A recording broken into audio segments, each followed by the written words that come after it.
కార్యక్రమం చేసినటువంటి వీర మహిళలకు, అలాగే ఈ నియోజకవర్గ నాయకులకు, మండల నాయకులకు, అలాగే జిల్లా నాయకులకు, రాష్ట్ర నాయకులందరికీ కూడా పేరు పేరున హృదయపూర్వకమైనటువంటి ధన్యవాదాలు తెలియజేసుకుంటూ, మీ అందరూ కూడా ఆంధ్రప్రదేశ్ ప్రజలు గమనించాలా, ఏదైతే పీడ విరగడైనటువంటి గత ప్రభుత్వం, ఏదైతే ఈ ప్రజల జీవితాల్లో వెలుగు నింపుతున్నటువంటి కూటమి ప్రభుత్వానికి వ్యత్యాసాన్ని చూస్తూ ఉన్నటువంటి మేధావులు ఈరోజు ప్రపంచ మేధావులను అందరూ కూడా ఈరోజు హర్షిస్తూ ఉన్నారు.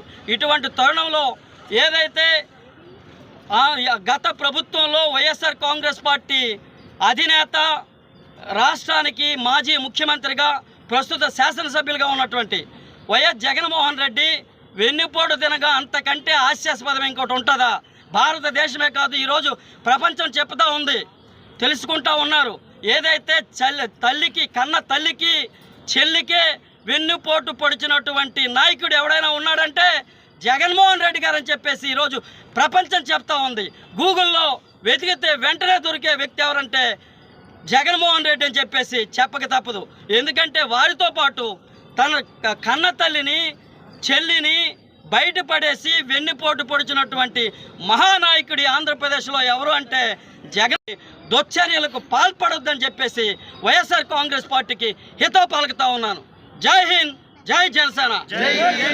ఆంధ్రప్రదేశ్లో కూటమి ప్రభుత్వం ఏర్పాటై ఏడాది కావస్తున్నటువంటి శుభ సందర్భంగా అన్ని వర్గాల ప్రజలు కూడా సంక్షేమ అభివృద్ధి కార్యక్రమాలు అన్ని ఫలాలు కూడా అందుకొని వారందరి జీవితాల్లో వెలుగులు నింపాలనే ఒక ప్రధాన ఉద్దేశంతో ఈ ఆంధ్రప్రదేశ్లో కూటమి ప్రభుత్వం ఏర్పాటు అవ్వాలని చెప్పేసి 2024 ఎన్నికల్లో ప్రజలందరూ కూడా మద్దతు ఇచ్చి, మీ అందరి మద్దతుతో ఏర్పాటైనటువంటి ప్రజాప్రభుత్వం ఈరోజు అన్ని సంక్షేమ ఫలాలను కూడా మీ ఇంటి వద్దకు వచ్చి మీకు ఇచ్చే కార్యక్రమాలు చేస్తున్నటువంటి కూటమి ప్రభుత్వాన్ని మీరందరూ కూడా ఆశీర్వదించాలని చెప్పేసి పేరు పేరున ప్రజానికానికి కోరుతూ, ఏదైతే జనసేన పార్టీ అధ్యక్షులు, రాష్ట్ర ఉప ముఖ్యమంత్రి శ్రీ కొణిదెల పవన్ కళ్యాణ్ గారి ఆదేశాల మేరకు ఈరోజు ఆంధ్రప్రదేశ్ రాష్ట్ర వ్యాప్తంగా అన్ని జిల్లాల్లో, అన్ని మండలాల్లో, అన్ని పట్టణాల్లో